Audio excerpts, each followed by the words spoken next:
안녕하세요. 국어과 송쌤입니다. 이번 시간은 이육사의 청포도에 대해서 배워보도록 하겠습니다.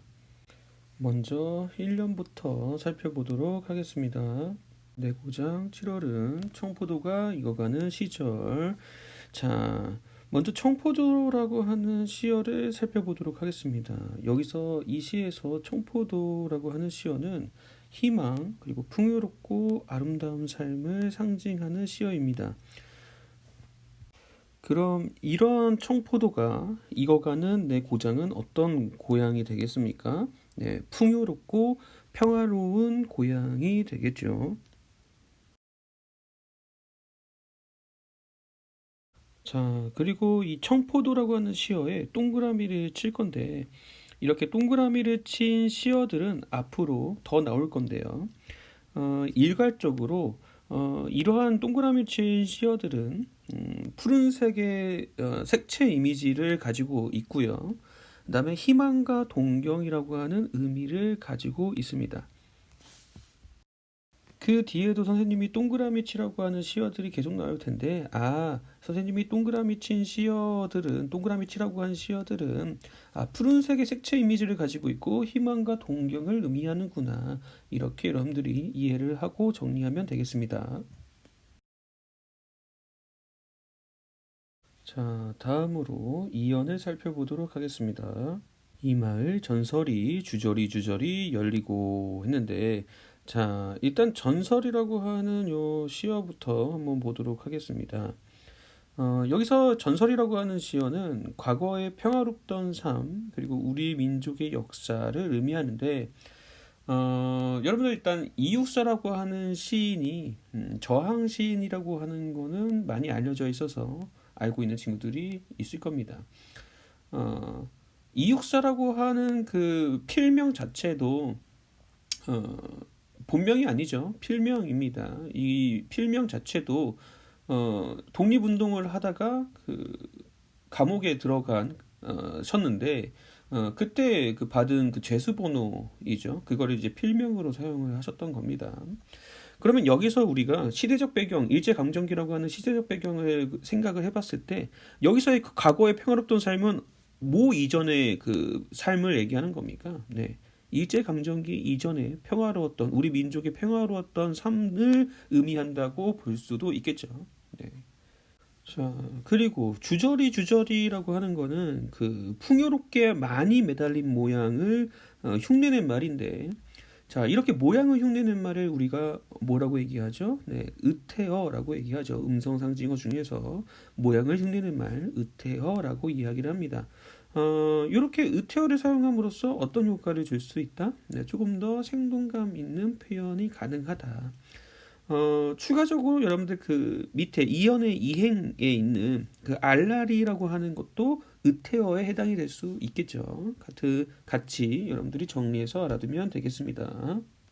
자, 이어서 이행을 살펴보면 먼데 하늘이 꿈꾸며 알날이 들어와 박혀라고 했는데 일단 하늘이라고 하는 시어를 한번 보도록 합시다. 이 하늘이라고 하는 시어는 동경, 이상을 상징하는데 요 하늘에도 동그라미를 쳐야 되겠죠. 선생님이 아까 동그라미 치라고 한 시어들은 어떤 것들을 다 공유한다고 얘기했습니까? 네, 푸른색의 색채 이미지를 가지고 있고, 그 다음에 뭐 희망, 동경, 이런 것들을 의미를 가지고 있다 이렇게 얘기를 했었죠. 여기도 마찬가지 하늘에도 동그라미 치고 같이 정리해두면 되겠습니다.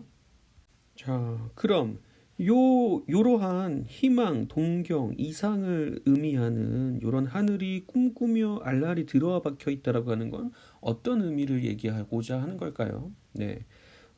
이런 청포도의 풍성함을 통해서 예전부터 이어져 온 우리 민족의 평화로운 삶을 떠올리는 것이지요. 여기서 얘기하는 그 평화로운 삶이 곧 모이기도 한 거예요. 이 화자의 네, 희망, 동경, 이상 이렇게 되겠지요. 네.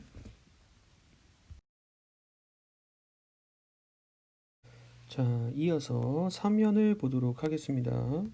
자, 하늘 밑 푸른 바다가 가슴을 열고라고 했는데, 자, 요 푸른 바다라고 하는 요 식구에도 동그라미를 쳐야 되겠네요. 자, 그럼 이 시어도 어떤 의미를 갖는 것입니까? 네, 푸른색의 색채 이미지를 가지고 있고, 그다음에 희망, 동경을 의미하게 되겠죠. 자, 그리고 흰 돛담배가 곱게 밀려서 오면 이라고 했는데, 자, 이 흰 돛담배라고 하는 시어에는 세모를 표시합시다. 자, 이제 선생님이 앞으로 세모를 치라고 하는 시어들은 흰색의 색채 이미지를 가지고 있고, 그다음에 순수함, 그리고 정성이라고 하는 의미를 가지게 됩니다. 그래서 앞으로 선생님이 이후로도 세모를 치라고 한 시어들이 나올 텐데, 이 세모를 치라고 한 시어들은 이러한 색채 이미지와 흰색의 색채 이미지와 그다음에 순수 정성이라고 하는 의미를 가지고 있다. 여러분들에게 정리하고 이해하면 되겠습니다. 자, 그리고 요 푸른색과 흰색은 서로 구분되는 색이죠. 선명하게 구분될 수 있는 색이죠. 그래서 선생님이 동그라미를 치라고 한 이 시어들이 가지고 있는 푸른색의 색채 이미지와 세모를 칠하고 한 흰색의 색채 이미지를 가지고 있는 이 시어들이 서로 뭘 이루고 있다? 네, 선명한 색채 대비를 이루고 있다. 이렇게 여러분들이 정리하면 되겠습니다. 그래서 이 시에서 자주 물어보는 문제들이에요. 이 시에서 색채 대비가 나타나고 있는지, 그리고 그 색채 대비가 어떤 시어들을 통해서 드러나는지 여러분들이 잘 정리해서 알아두면 그 문제들을 맞출 수가 있겠습니다. 그래서 우리가 이 사면을 통해서 알 수 있는 것은 뭡니까? 이 화자가 희망, 동경, 순수, 정성 이런 것들을 바라는구나 라고 하는 것을 우리가 알 수가 있겠죠. 자, 이어서 사연을 보도록 하겠습니다. 자, 먼저 내가 바라는 손님은 이렇게 했는데, 자, 화자가 바라고 있는 이 손님은 화자가 기다리고 있는 대상이겠죠. 그리고 일제감정기라고 하는 이 시가 쓰여진 시대적 배경과 그 다음에 요 이육서라고 하는 시인이 독립운동가이자 저항시인이었다라고 하는 점을 우리가 생각을 해봤을 때, 이 화자가 기다리고 있는 대상이 뭐일 거라고 우리가 짐작이 가능합니까? 네, 평화로운 세계, 네, 조국의 강복, 네, 이런 것들로 우리가 추측을 해볼 수가 있겠지요. 자, 그런데 그 손님이 고달픈 몸으로 온다고 했대요. 아까 이 시가 쓰여진 시대적 배경이 일제강점기라고 했죠. 네, 어려운 시대예요. 당연히 시련과 고난을 겪을 수밖에 없는 것이죠. 네. 그래서 이 고달픈 몸은 우리가 어떻게 해석을 되면 된다. 해석을 하면 되겠다. 시련과 고난을 겪은 모습으로 찾아온다고 했구나. 이렇게 우리가 해석을 하면 되겠습니다. 이건 우리가 어떻게도 생각을 해볼 수가 있는 겁니까?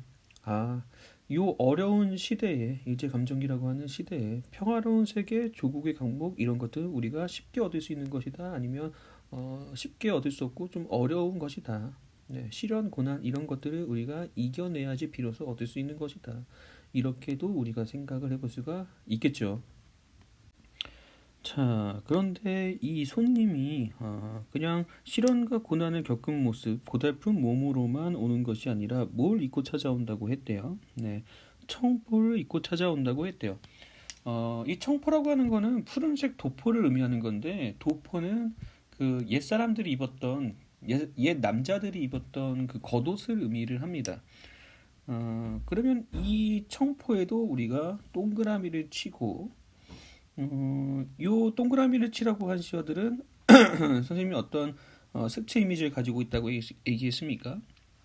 네, 푸른색의 색채 이미지를 가지고 있다고 얘기했죠. 그리고 무엇을 의미한다고 그랬어요? 네, 뭐 희망, 동경 이런 것들을 의미한다고 했죠. 여기에서도 마찬가지입니다. 희망의 이미지를 가지고 있는 시어가 되겠습니다. 그렇다는 얘기는 뭐예요? 이 손님이 뭐와 함께 온다. 네, 희망을 가지고 온다. 이렇게 우리가 해석을 할 수가 있겠지요. 자, 그렇다면 이 시의 화자는 지금 어려운 상황 속에 놓여 있는데, 시대에 놓여 있는데, 희망을 가지고 찾아올 이 손님을 당연히 뭐 하겠습니까? 네, 기다리겠지요.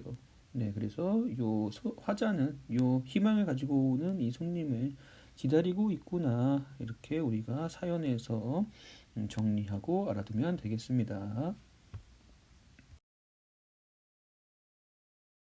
자, 다음으로 오연을 살펴보도록 하겠습니다. 자, 내 그를 맞아라고 했는데 여기서 이 그가 누구겠습니까? 네, 우리가 아까 사연에서 얘기했던 그 손님이 되겠지요. 희망을 가지고 찾아온다고 했던 그 손님. 그럼 이 손님이 의미하는 바가 뭐일까요?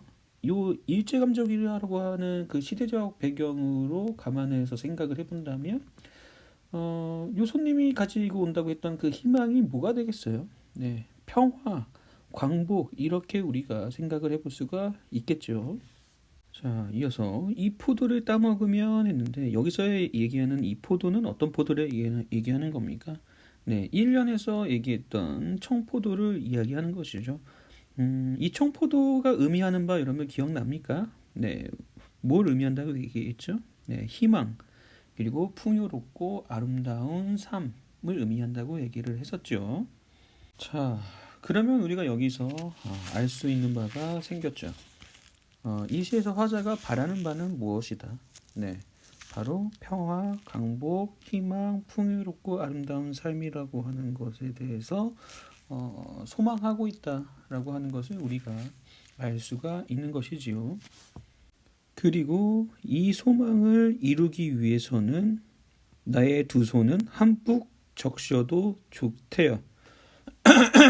그렇다는 얘기는 어떻게 우리가 해석할 수 있습니까? 네, 이러한 소망들을 이루기 위해서 나는 나를 희생할 준비가 되어 있다. 자기 희생적인 태도를 보여주고 있지요.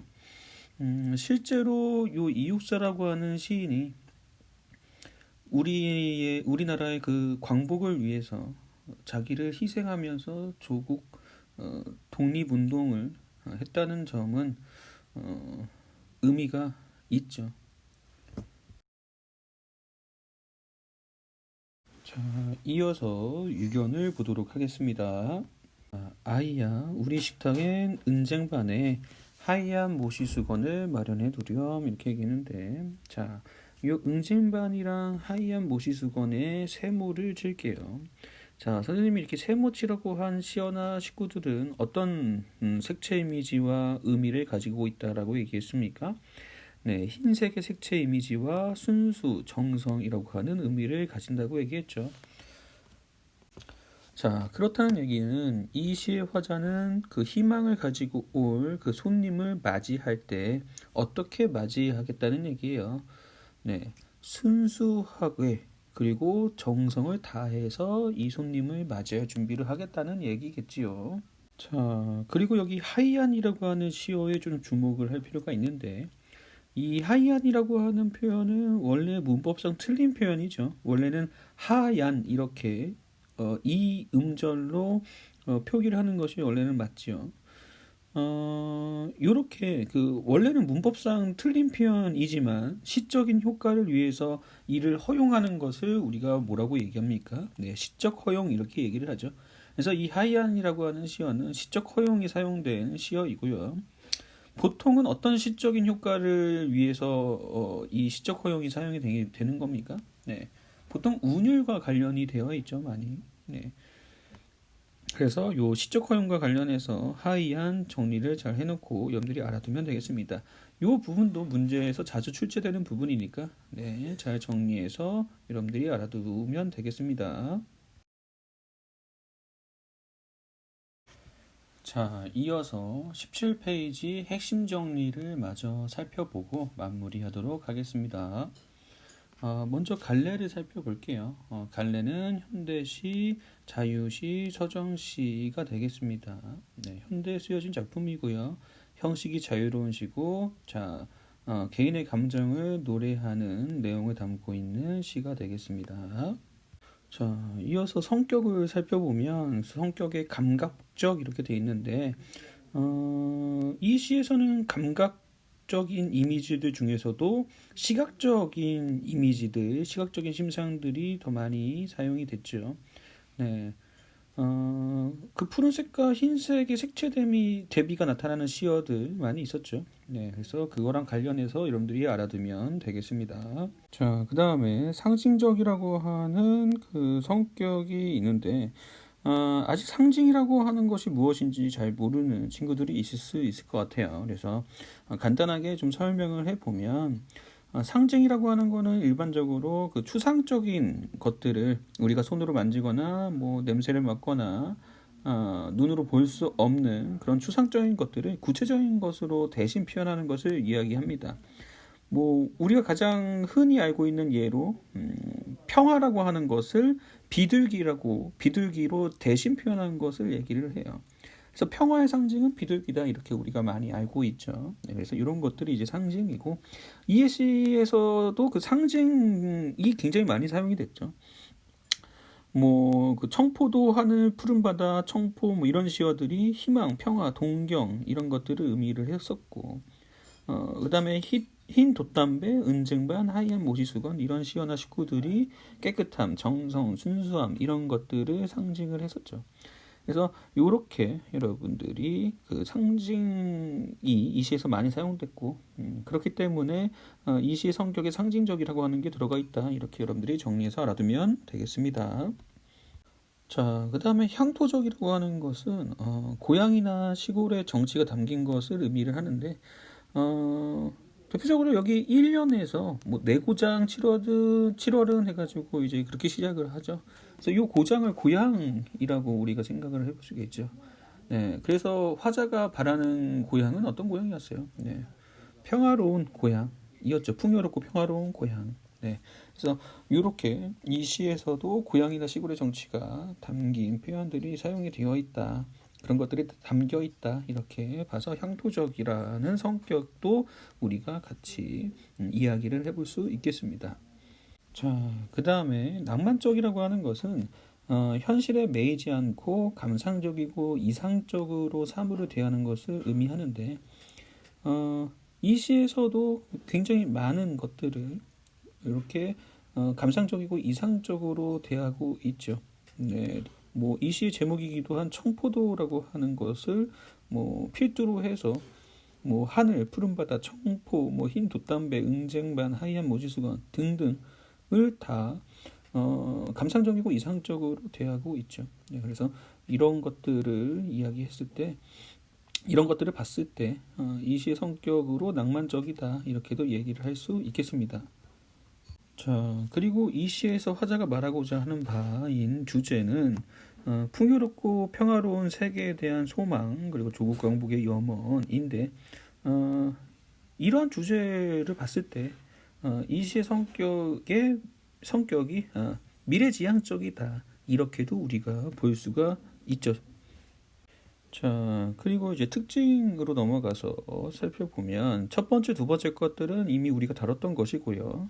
세 번째 거를 보면 기승전결의 사단 구성 방식으로 내용을 전개하고 있다 이렇게 되어 있지요. 그 밑에 2번 시의 짜임이랑 같이 좀 살펴보겠습니다. 먼저 좀 수정을 하고 가야 되는데 그 세 번째 그 줄을 5, 6연이 아니라 5연으로 해야 되고 그 다음에 그 밑에 7, 8연으로 되어 있는 걸 6연으로 이렇게 바꿔야 되겠죠. 그래서 이 시는 총 6연으로 되어 있으니까 그렇게 수정해 놓고 보면은 1연에서부터 2연까지가 기에 해당이 되는 거고 3연부터 4연까지가 승, 5연이 전, 그 다음에 6연이 결 이렇게 사단 구성, 기승전결의 구성 방식으로 되어 있죠. 보통 기승전결의 구성 방식은 그 한자로 쓰여진 시의 구성 방식인데, 요게 우리 그 전통 시들의, 고전 시들에 많이 계승이 됩니다. 그리고 이거를 이제 현대 시에서도 이제 계승해 온 시인들이 있죠. 요 이육사도 마찬가지고, 요 청포도에서도 기승전결의 사단 구성을 취하고 있습니다. 보통 기는 일어날 기자를 쓰는 건데, 시상이 이제 시작이 되는 부분입니다. 네. 그리고 승이라고 하는 거는 이제 탈승자예요. 우리 그 승차한다라고 얘기를 하죠. 탄다. 그래서 그 기에서 시작한 시상이 전개되는 겁니다. 이어지는 걸 얘기해요. 그 다음에 전은 시상이 전환되는 걸 얘기하는 겁니다. 바뀌는 걸 얘기를 해요. 그 다음에 결은 시상이 마무리되는 것을 이야기합니다. 이 시에서 그 기와 승에 해당되는 사연까지는 보통 일반적으로 풍요롭고 평화로운 세계를 화자가 기다린다라고 하는 그런 부분들을 다루고 있다면 요 전에 해당되는 이 오연에서 화자가 이 풍요롭고 평화로운 세계를 소망하고 있다라고 이야기하면서 시상이 그 기승까지와는 좀 다르게 전환이 되죠. 네, 그래서 이런 부분을 여러분들이 요 기승전결의 사단 구성 방식과 관련해서 정리해서 알아두면 되겠습니다. 이 시의 짜임을 그리고 이 시의 시상전개 방식을 얘기할 때도 무엇을 얘기하면 되겠습니까? 네, 기승전결의 구성 방식으로 시상이 전개된다. 이렇게 여러분들이 정리해서 같이 알아두면 되겠죠. 자, 그리고 마지막으로 요 세 번째, 푸른색과 흰색의 색채 대비를 통한 효과를 좀 정리하고 마무리를 하도록 하겠습니다. 요 색채 대비를 통한 효과가 무엇이래요? 네, 풍요로운 세계에 대한 간절한 소망과 염원을 감각적으로 표현하고 있다. 요게 요 색채 대비 효과가 되겠습니다. 여기서 얘기하는 그 감각은 시각이 되겠죠. 그래서 여기까지 우리가 요 이육사의 청포도를 살펴봤고 이번 강의 영상은 여기까지 하도록 하겠습니다. 네, 수고했습니다.